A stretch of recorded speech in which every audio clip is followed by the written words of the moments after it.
The crystal lights of Atlanta's most exclusive rooftop lounge glittered like countless stars against the night sky. Among the glamorous crowd stood Imani Brooks, feeling completely out of place in her simple maroon dress, a last-minute purchase that had stretched her teacher's salary to its limit. "You need this, Imani," her best friend Tasha Green had insisted while dragging her here. 2 years is too long to keep grieving over something that barely even lived. Imani sipped her wine, scanning the room with detached amusement. Atlanta's black elite moved around her like rare jewels in a showcase, dazzling, untouchable, existing in a world she didn't belong to.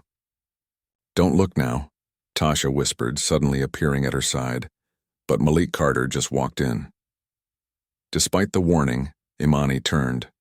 Everyone knew Malik Carter, the 35-year-old real estate mogul whose face appeared on magazine covers and whose name dominated Atlanta's business headlines. But knowing him from the media and seeing him in person were two different things. He stood near the entrance, tall and commanding in a perfectly tailored suit that emphasized broad shoulders. His clean fade and sharp jawline looked sculpted with precision, but what caught Imani off guard was the subtle weariness in his deep brown eyes, something no photo had ever captured. "He looks bored," Imani muttered. Tasha laughed. "Bored? Girl, he's already surrounded by Atlanta's most beautiful women." Within minutes, Malik was encircled by a group of stunning women, each one trying to outshine the next.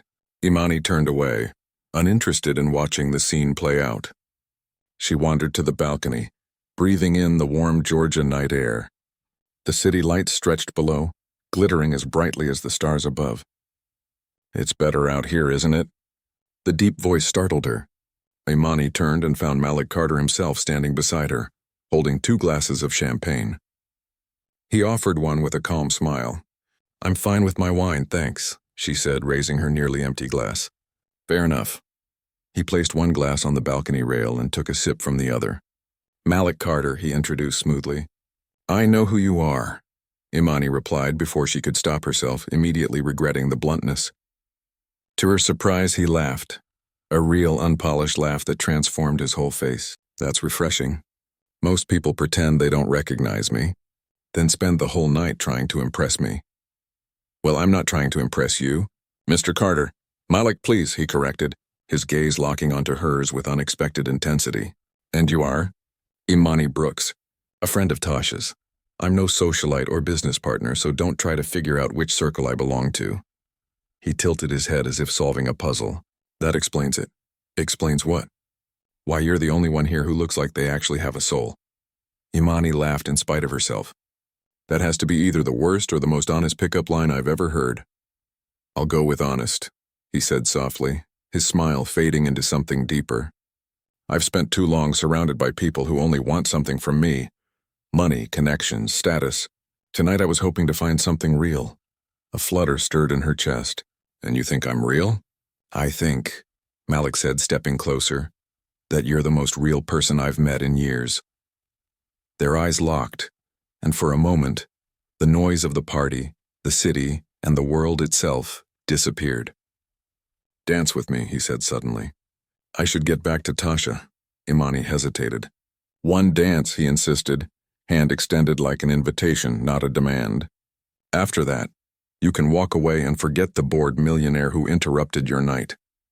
Every logical thought in Imani's mind screamed that this was a mistake. Men like Malik Carter didn't really notice women like her. And yet she placed her hand in his. One dance. His warm, steady fingers closed around hers, and he led her back inside where couples swayed to the slow rhythm. The moment his arms wrapped around her waist, a surge of electricity shot through her. A sensation that had nothing to do with the wine. "Everyone's staring," she whispered, catching the curious glances. "Let them," Malik replied, his deep voice meant only for her. "The only attention I want tonight is yours." As they moved together, something shifted in the air, thrilling, dangerous, and undeniable. For the first time in years, Imani felt truly seen. Neither noticed when one dance became 2, then 3, and when Malik finally whispered, "Leave with me," Imani shocked herself by nodding without hesitation. Sometimes the most extraordinary nights begin with the simplest decisions. The warm night air caressed Imani's skin as she stepped out of Malik's sleek black Escalade. His penthouse towered above them, a glass and steel masterpiece piercing the Atlanta skyline. Second thoughts? Malik asked gently, offering his hand. Imani swallowed hard. About a dozen. He laughed softly, a warm sound that eased her nerves. Honesty again. I find it irresistible. The private elevator carried them upward in silence, her heart racing faster with every floor. This wasn't her. She wasn't the type to leave a party with a man she had just met, especially not one of Atlanta's most powerful bachelors. When the doors opened, the penthouse spread before her, breathtaking in its elegance. Floor-to-ceiling windows revealed the city glittering below like a carpet of stars. The interior was stylish but understated. Neutral tones, abstract art, clean lines, not the flashy luxury she had expected. This isn't what I imagined, she admitted, walking toward the windows. Malik appeared beside her, jacket off, sleeves rolled. What did you imagine? I don't know. Gold-plated everything, some wild display. A tiger, maybe. His laugh filled the room. Sorry to disappoint, no tigers. But I do have an excellent wine collection. Red or white? Red, she answered, still gazing at the skyline. It's beautiful. It can be lonely, he replied, returning with 2 glasses of deep red wine. All this space for one person. Their fingers brushed as he handed her the glass, sending a spark through her. She sipped, letting the rich flavor steady her. Malik leaned against the window frame, studying her.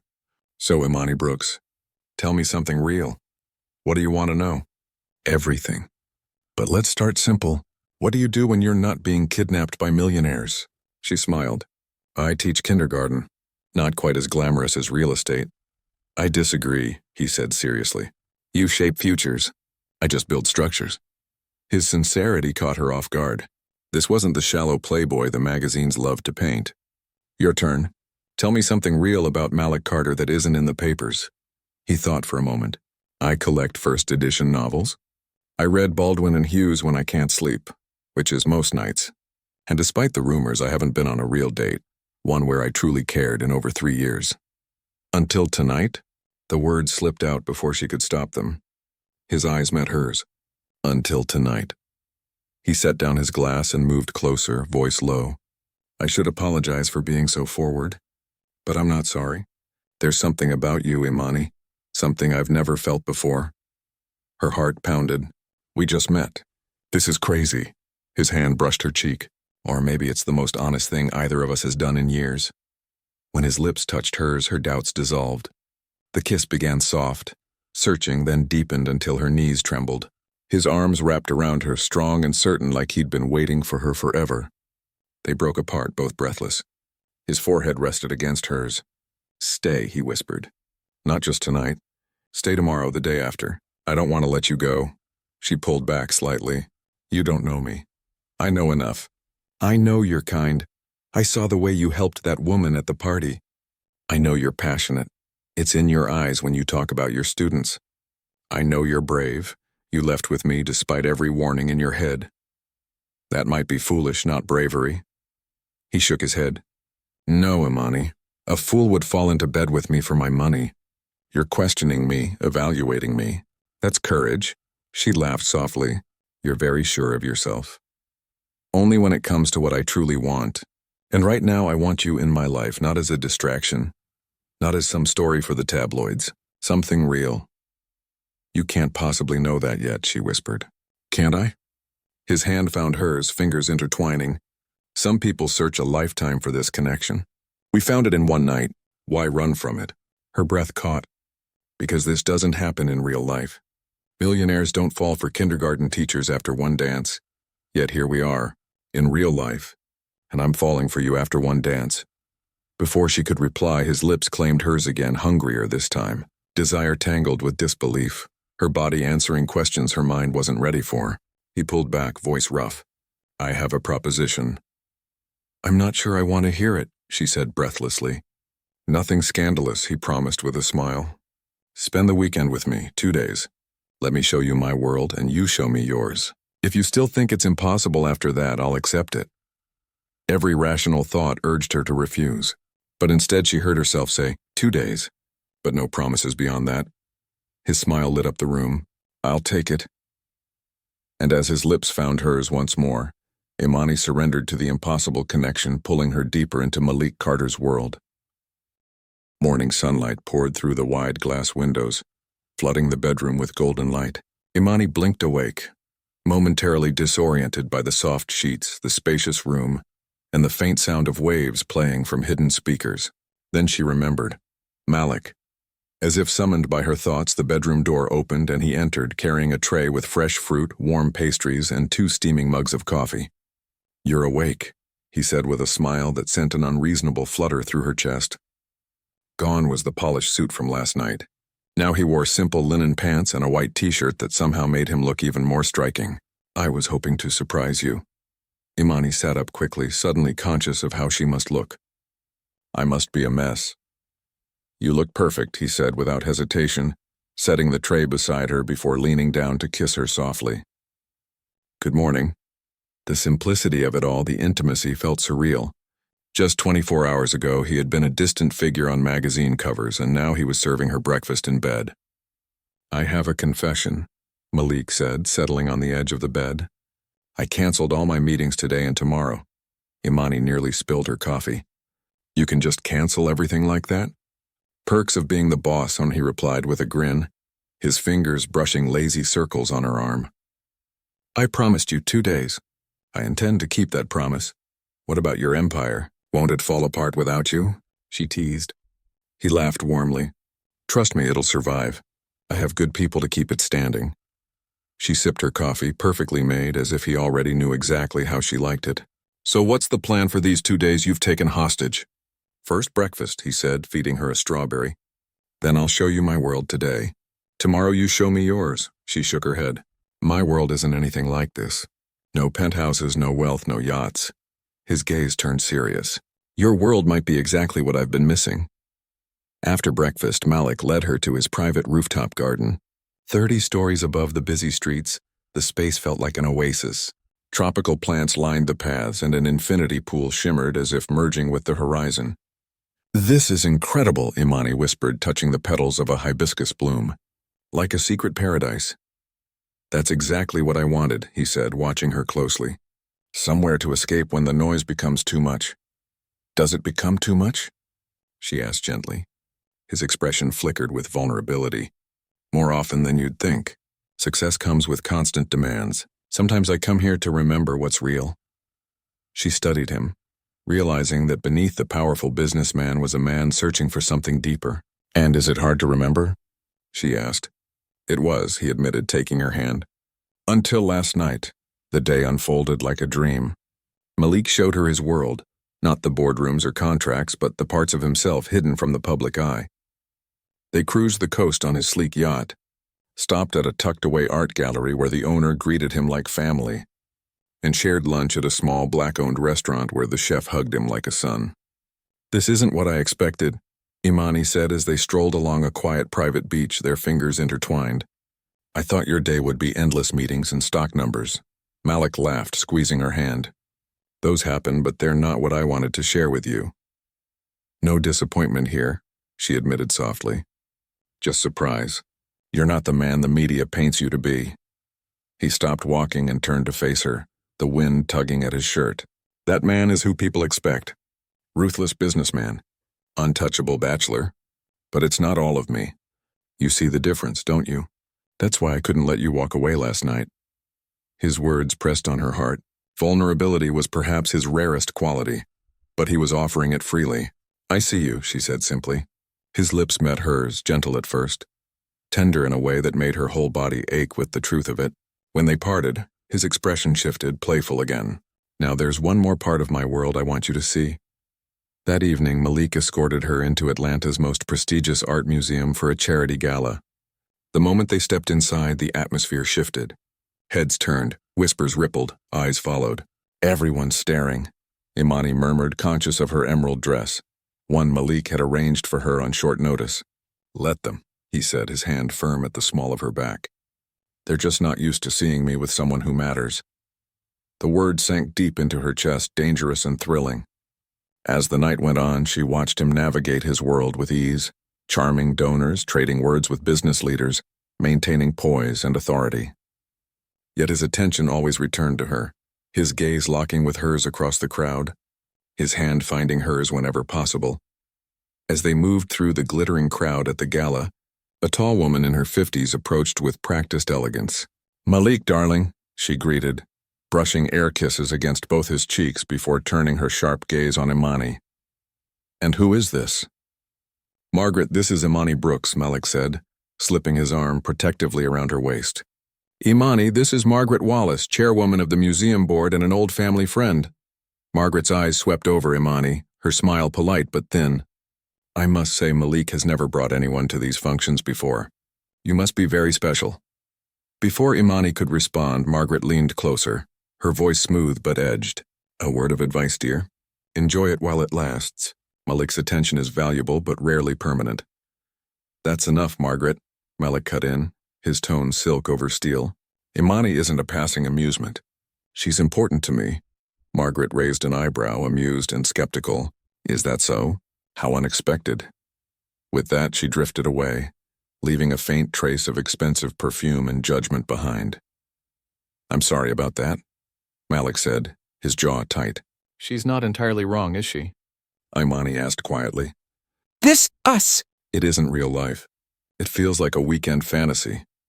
Malik turned to her, cupping her face so she had no choice but to meet his gaze. "Is that what you think this is? A fantasy? Isn't it?" she whispered. "Come Monday, you'll be back to boardrooms and billion-dollar deals, and I'll be back to finger paint and alphabet songs." His voice dropped, raw and earnest. "What if I don't want that to happen? What if I want Monday and Tuesday and every day after that with you?" "Malik," she began, but he pressed on. "I know it sounds crazy. We just met, but I've spent my whole life making split-second decisions that changed everything. I built an empire that way. And right now I know this." His thumbs brushed her cheeks. "You, Imani Brooks, are the most valuable thing I've ever found." The gala around them faded. In that moment it was only him, his gaze steady and unshakable. "I'm falling in love with you," he said softly. "And maybe, just maybe, you're falling too." Imani couldn't deny the rush in her chest, the truth she was too afraid to say out loud. Instead, she rose on tiptoe and kissed him deeply, right there in full view of Atlanta's elite. Gasps and whispers rose around them, but Malik only smiled when they finally broke apart. "I'll take that as a yes, or at least a maybe," he teased, his voice husky. Later, as they lay wrapped in each other's arms in the quiet of his penthouse, Imani traced the sharp line of his jaw with her fingertip. "Tomorrow's my day," she reminded him softly, "to show you my world." "I can't wait," he murmured, pressing a kiss to her palm. "It's nothing like this," she warned. "No yachts, no galas, no luxury." His eyes held hers, serious and sincere. "That's exactly why I need to see it. I want to know everything about you, Imani. Not just the woman who can fit into my world, but the woman whose world I hope to fit into." As sleep pulled them under, Imani wondered if such a thing was possible. Could a man who commanded Atlanta's highest circles truly find happiness in her simple life? Tomorrow would tell. For now, she let herself believe it might be true. "Are you sure about this?" Imani asked nervously as she guided Malik's Escalade down the narrow, tree-lined street of her neighborhood. The sleek luxury SUV looked comically out of place among the worn sedans and aging SUVs parked along the curbs.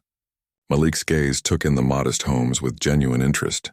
"Absolutely sure," he said without hesitation. Imani pulled up in front of her small yellow bungalow, its white trim freshly painted, the porch decorated with pots of flowers she tended on weekends. "This is me," she said, her voice tight with nerves. Malik studied the house for a moment, then turned to her with a slow, warm smile. "It's perfect, just like I imagined." She blinked in surprise. "You imagined my house?" "I imagined your life," he corrected softly. Warm, welcoming, full of color. I wasn't far off. Inside, Imani unlocked the door, suddenly hyper-aware of every detail, the mismatched but cozy furniture, the shelves overflowing with books, the children's artwork pinned proudly on her fridge. Malik walked slowly through the space, touching frames and keepsakes with a reverence she didn't expect. "It's not much," she started. "It's a home," he interrupted gently. "A real home. You can feel it in the walls." He picked up a clay handprint a child had made for her, his expression softening. "I have 3 properties across the country, but none of them feel like this. Lived in, loved, real." Something inside Imani relaxed, He wasn't mocking her simple life. He was admiring it. "Are you hungry?" she asked. "I thought we could make breakfast together." Malik's eyes lit up boyishly. "I'd love that. Fair warning, though. I'm terrible in the kitchen." She laughed. "The great Malik Carter has a weakness?" "I'm shocked." He caught her hand, pulling her close. "Several weaknesses, actually. And I think I'm developing a new one for kindergarten teachers with brown eyes." He kissed her, but their moment was cut short when a fluffy orange cat wound itself between their legs, meowing insistently. "And who is this?" Malik asked, crouching to pet the cat. "That's Professor Whiskers," Imani said with a laugh. "He thinks he runs the place."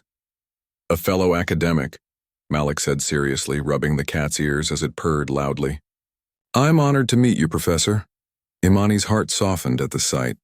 Atlanta's most eligible millionaire sitting on her kitchen floor, chatting with her cat. Breakfast quickly turned into a comedy.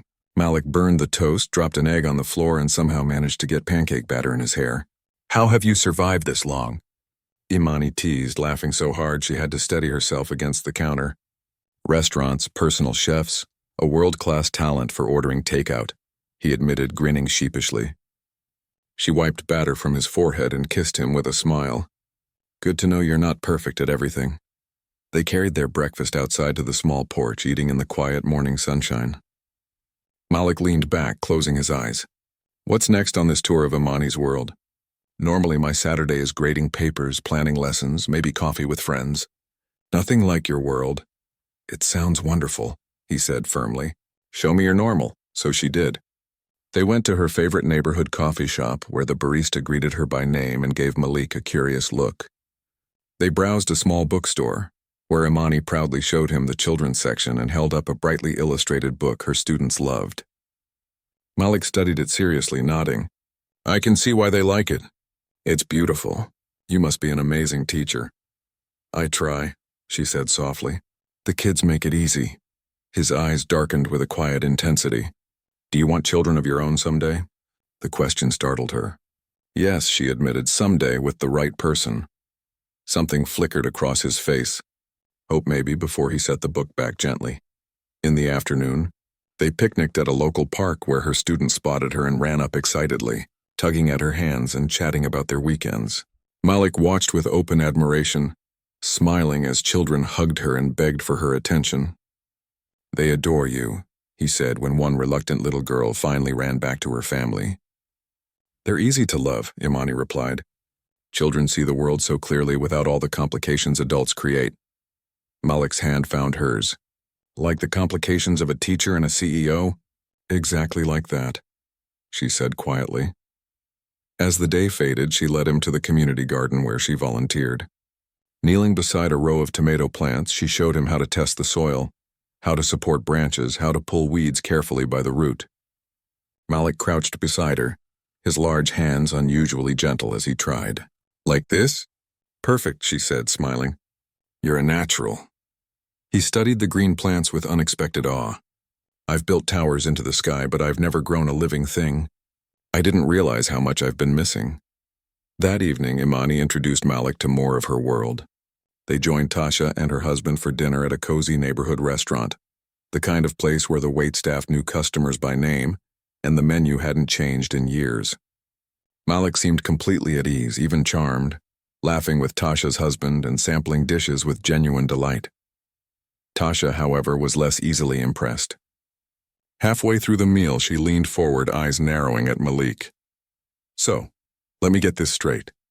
When Imani left my party with you, I expected one of two things: a tearful phone call the next morning or never seeing her again. I definitely didn't expect this." "Tasha," Imani warned under her breath, embarrassed. "No, she's right," Malik said calmly, slipping his hand over Imani's beneath the table. His tone was steady, his eyes clear. "Neither did I, but meeting Imani has been transformative." "Transformative?" Tasha repeated, arching a brow. "And what happens after this transformation? Tomorrow, next week? Do you just move on when the thrill fades?" Malik met her stare without flinching. "That's not my decision. That's up to Imani." The simple, direct answer seemed to surprise Tasha. She sat back slowly, studying them both, before a small smile tugged at the corner of her mouth. Well then, she said, sipping her wine. This should be interesting. After dinner, Malik and Imani walked hand in hand beneath a sky scattered with stars. The night air was quiet, the kind of silence that felt safe. On her porch steps, Malik stopped and turned to her. Thank you for today. For showing me your world. Was it what you expected? She asked softly. It was better, he replied, his eyes holding hers with an intensity that left no room for doubt. Your life is so full of love, of community, of purpose. You've built something beautiful here. She shook her head. It's nothing compared to— Don't, he interrupted gently. Don't compare. What you have isn't less than what I have. In many ways it's more. Imani's heart raced as she searched his face. And tomorrow? What happens when the 2 days are over? Malik took her hands, his voice steady but low. Tomorrow was supposed to be our deadline, the end of our little agreement. But I don't want it to end, Imani. These 2 days have shown me something I never expected. I want more days. As many as you'll give me. Her throat tightened. Malik, our worlds are so different. They're compatible, he insisted gently. Yesterday proved you fit into my world. Today proved I fit into yours. Different doesn't mean impossible. People will talk, she whispered. They already are, he said with a small smile. Atlanta's most eligible millionaire and a kindergarten teacher. It sounds like the plot of a bad movie. Let them talk. I don't care what anyone thinks except you. And what do you think? She asked, her voice trembling. His gaze locked on hers, steady and unwavering. I think this is worth everything. What do you think, Imani? Is it crazy or is it worth trying? Her mind screamed with reasons to say no, but her heart knew the truth. She looked into his eyes and felt the connection that had been undeniable since the balcony that first night. It's probably crazy, she admitted softly. But yes, it's worth trying. Malik's smile broke across his face like dawn. He pulled her close, his kiss filled with promise and possibility. When he finally rested his forehead against hers, his voice was a whisper. Stay with me. Not just tonight. Not just tomorrow. Give us a real chance. Every fear and doubt swirled in her mind, but so did every moment of laughter, tenderness, and truth they'd shared in just 2 days. And in that moment, she said the only word her heart allowed. Yes. 3 months passed in a whirlwind of contrasts. Malik and Imani built a rhythm that blended their 2 worlds. Quiet nights in her bungalow. Glamorous weekends at charity events. Mornings tending her garden. Evenings in his penthouse overlooking the city. To Imani's surprise, Malik embraced her simpler joys wholeheartedly. He started his own small garden plot, proudly sending her pictures of the first green shoots. He made space for Professor Whiskers at the penthouse, even buying a plush cat bed. He volunteered to read stories to her kindergarten class, sitting cross-legged in a tiny chair while the children stared up at him, spellbound. For his part, Malik gently introduced her to his world, but never tried to change her. He respected her independence, never once suggesting she give up teaching, even as gossip magazines speculated wildly about their relationship. At galas, he introduced her proudly as Imani Brooks, the brilliant teacher who's teaching me what really matters. It wasn't perfect. There were raised eyebrows from Atlanta's elite, paparazzi outside her school, and whispers from strangers who couldn't imagine why a man like Malik would choose someone like her. But beneath the noise, their connection deepened. Until the storm hit. One evening, while grading papers at her kitchen table, Imani's phone buzzed with a news alert. Her heart dropped as she read the headline, Carter Ayers' sudden romance raises questions, love or fortune. The article claimed that Malik's late father had placed a clause in his will. If Malik wasn't married and expecting a child by his 36th birthday, just 6 months away, he would lose control of a large portion of his company to his cousin. The article pointed out that Malik's whirlwind romance with a kindergarten teacher had begun suspiciously close to this looming deadline. Is the billionaire settling down for love or for money? Imani's hands shook as she scrolled. Malik had never mentioned this. Her phone rang. Malik's name lit the screen. Have you seen it?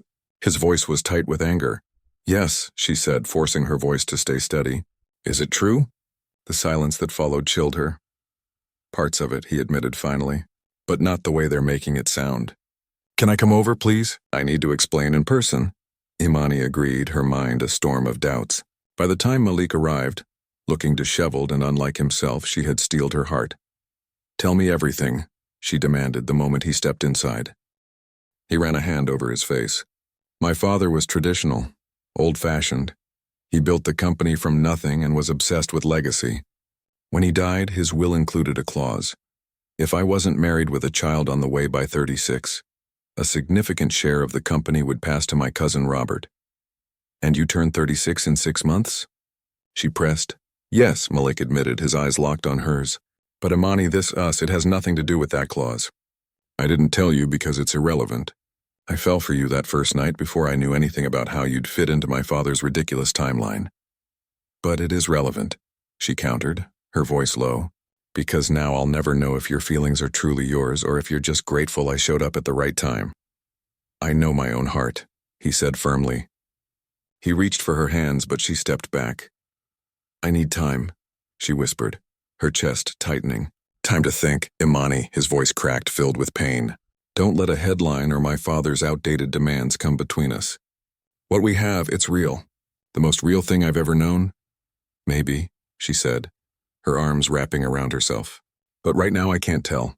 I need space, Malik, please. His expression broke, but he nodded slowly. Take whatever time you need. Just know nothing in that article changes how I feel about you. Nothing ever could. He left quietly and Imani sank onto the couch, tears burning her eyes. Professor Whiskers curled into her lap, purring as if to comfort her while her heart split with doubt. A week passed with silence between them. Imani kept her distance, answering Malik's texts with short replies, avoiding his calls, throwing herself into her work. 25 lively kindergartners kept her busy, but every quiet moment was filled with thoughts of him. His laugh, his tenderness, the way he looked at her as though she were a miracle he didn't deserve. Was it real love or was it just convenience timed to his father's deadline?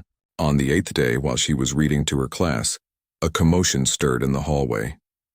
Her teaching assistant poked her head in, wide-eyed. Miss Brooks, you need to see this. Confused, Imani stepped into the hallway and froze.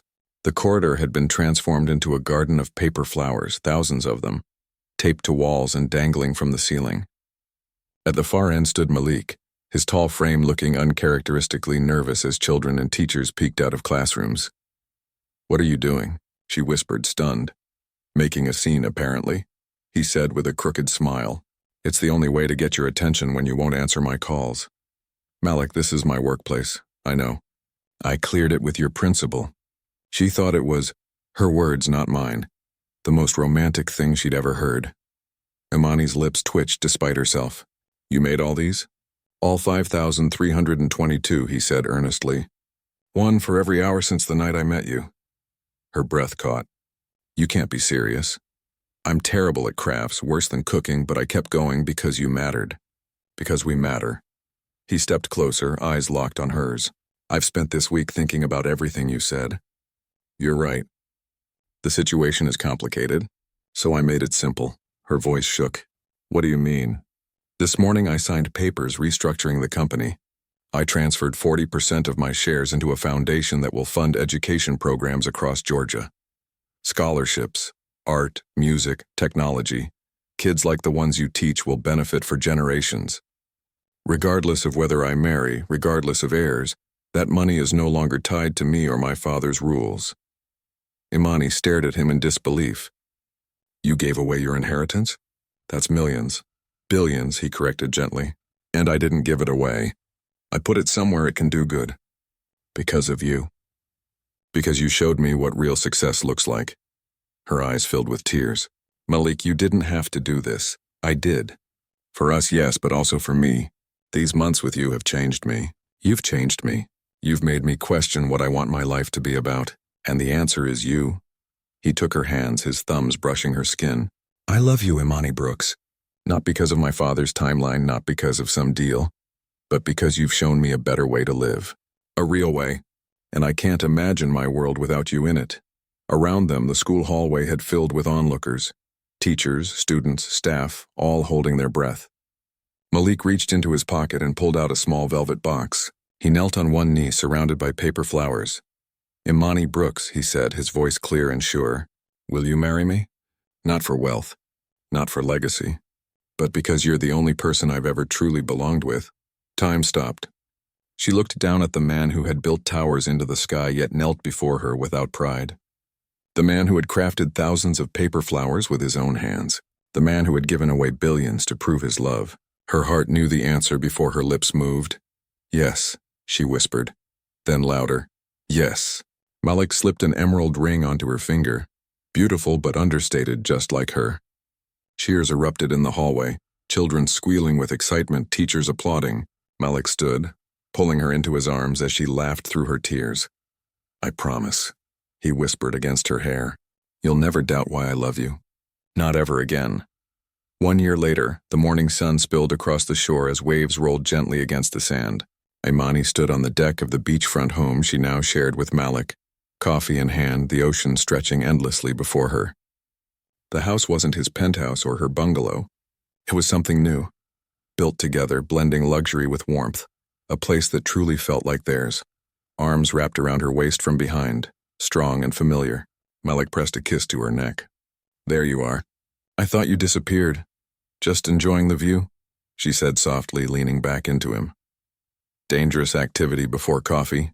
He teased, stealing a sip from her cup. What are you thinking about? How much has changed in a year? She admitted, turning to face him. His smile was tender, but his hand slid gently over her stomach. The emerald ring on her finger caught the sunlight as she laid her own hand over his. The baby growing inside her was due in just 4 months, an unexpected but joyful blessing. I never imagined this when I first saw you on that balcony, he said, thoughtfully. Neither did I, she whispered. The world around them had shifted in ways no one predicted. Malik had defied every expectation. Instead of marrying for obligation, he had chosen love. Instead of hoarding his fortune, he had poured billions into the Carter Foundation for Education, funding scholarships, art programs, and technology labs for schools across Georgia. Imani had taken on a leadership role in the foundation while continuing to teach, refusing to give up the classroom she loved. Their families, once separated by class and wealth, now blended in unexpected harmony. Malik's mother, Elaine, had come out of her self-imposed exile, laughing like a young girl with her new partner, Trevor, a literature professor. Even Malik's once rival cousin, Robert, had been brought into the fold, leading a sustainable development project Malik launched to prove every story could be rewritten. Professor Whiskers now shared the house with Chairman Meow, a one-eyed rescue cat Malik had adopted impulsively during a foundation event. The two cats paraded around the home like kings, demanding breakfast each morning as if they owned the place. That afternoon, the house filled with voices. Imani's parents chatted with Elaine and Trevor. Tasha laughed with Malik's business partners. Her teaching colleagues mingled with architects and executives, and Robert showed up with cautious optimism and a bottle of champagne. It was an eclectic mix of people who a year ago never would have stood in the same room. As the chatter settled, Malik tapped his glass for attention. Thank you all for being here, he began, drawing Imani to his side. A year ago, many thought we were making a mistake. Laughter rippled through the crowd. People said our worlds were too different, that a teacher and a CEO couldn't possibly fit together. But what we've learned is that the right person doesn't shrink your world. They expand it. Today isn't just a housewarming. It's a celebration of everything new we're building together. He rested his hand on Imani's stomach, his eyes shining, including the newest member of our family arriving this summer. Gasps of surprise turned into cheers and applause. Imani was hugged, kissed, congratulated, her mother crying happy tears, Tasha already demanding to help decorate the nursery. Malik stayed close, his smile unshakable as he watched the joy ripple through their home. Later, as the sun set over the ocean, Imani and Malik stood quietly on the deck. The sky was painted in golds and pinks. Happy? He asked, his arm around her shoulders. Beyond words, she said honestly. Though sometimes I still can't believe how we got here. That night feels like a dream. I need to confess something, he said suddenly. She raised an eyebrow. Should I be worried? Depends, he admitted. His gaze was steady, the same intensity she remembered from the beginning. That night at the party, it wasn't entirely chance. I saw you 3 weeks earlier at the library, reading to a group of children. I couldn't get you out of my head. When I learned you'd be at the party, I made sure to be there too. Imani stared at him, stunned. So it wasn't random? The meeting, no. But everything after, that was real. All I wanted was to meet you. I never imagined you'd change my entire life. Instead of anger, she felt warmth flood through her. So Atlanta's most eligible millionaire plotted to meet a kindergarten teacher. Sounds bad when you put it like that, he said with a laugh. Romantic or creepy, you decide. Romantic, she said softly, touching his face. And besides, I already know how this story ends. His smile deepened. I love you, Imani Carter, more than I ever thought possible. And I love you, she whispered, kissing him as the waves rolled in and the last light of day wrapped around them like a promise. Inside the house, the celebration continued. Laughter and conversations filled the rooms. Friends, family, colleagues, and neighbors all blending together in a way no one could have imagined a year ago. The teacher from a modest neighborhood and the millionaire from Atlanta's high-rise towers had built something that wasn't hers alone or his alone, but theirs together. Imani looked around the room, seeing her parents deep in conversation with Malik's mother, Tasha laughing with Robert as if they had always known each other, and children running through the halls as the cats paraded behind them. For once, there were no lines dividing one world from the other. There was only connection, only love. Later, as the crowd began to thin and the sky outside turned dark, Malik pulled her aside onto the deck again. The ocean shimmered under the moonlight and the air carried the scent of salt and promise. He held her close, pressing his forehead to hers. Do you realize what we've done? He whispered. What's that? She asked softly. We've proven them all wrong. The tabloids, the critics, even our own doubts. They thought this was impossible, that a love like ours couldn't last. But here we are, stronger than ever. She smiled, resting her hands against his chest. Love doesn't follow rules, Malik. It just finds a way. He kissed her, slow and deep, then looked into her eyes. From the moment I saw you, I knew my life would never be the same. And every day since has only proven it. This, he gestured toward their home, their family, their growing future, is more than I ever dreamed of. Imani felt tears sting her eyes, not of doubt but of gratitude. And it's only the beginning. As the waves crashed softly in the distance, they stood together, holding each other tightly, their love no longer fragile or uncertain, but strong, real, and undeniable. What began as an impulsive connection had blossomed into a life neither of them could have built alone. A new world, forged from two different lives now beating as one, the millionaire and the kindergarten teacher, an unlikely love story that had only just begun, and one that would carry them through every storm, every joy, and every possibility the future had to offer.